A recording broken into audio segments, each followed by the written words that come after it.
Jonathan, the first game of the season here at New Douglas Park, and it's a disappointing 1-0 defeat. Give us your thoughts on those 90 minutes, please.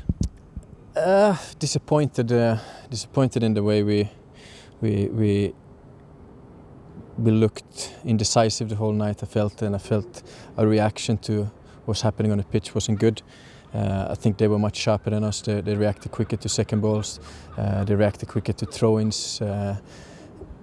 They were stronger in the box for corners. You know, all the so-called small things that maybe a young player don't think matters. But when everybody's doing it all the time, they just got on top of us. And you know, decision making at times were poor, taking that extra touch. And again, that comes down to maybe confidence and decisiveness. But just take the ball out of your feet and play, especially when things are not going that well. The under-20s is often a learning curve for young players. What can you take from this game? What can you show them back and you can hope to try and instill in them for going forward? I think number one is obviously for the young players. There was a lot of first year pros in. Is of course to know what they're up against. You know, this is the standard they have to reach and achieve on the physical side. You know, not on a technical side and on a tactical side. On the physical side. Also to learn how to play the game a little bit smarter, you know, a little bit the decision making I felt at times were sloppy and you know, it has to matter more, the simple stuff, but as you say, it's a learning curve and maybe always going to be difficult today in the first game of the season, but I felt we let ourselves down a little bit. Conversely, actually, I thought for the first 3 or 4 minutes, I thought, okay, we've looked okay here, good to start.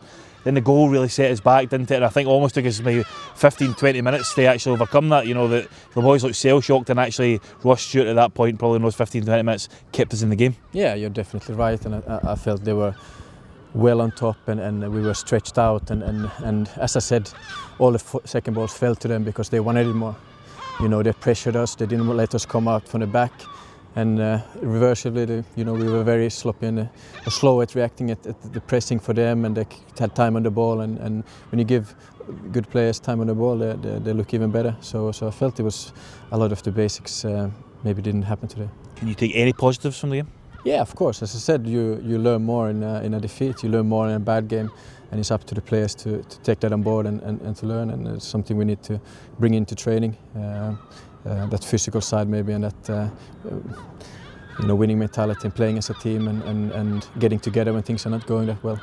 You started, if I remember, the under-20s campaign last year on a slow foot, if you like. I think the first win at Kilmarnock, then 4 or 5 defeats in a row.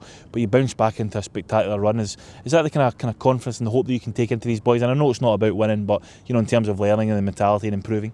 It's definitely about improving and getting better and seeing results of what you do, and as I said, when young players come from playing non-competitive football into this, you know, it's a big ask for them to do well straight away. But you know, I want to do well and I want to win as well. But main thing that we get progression and we get better games and better results than this.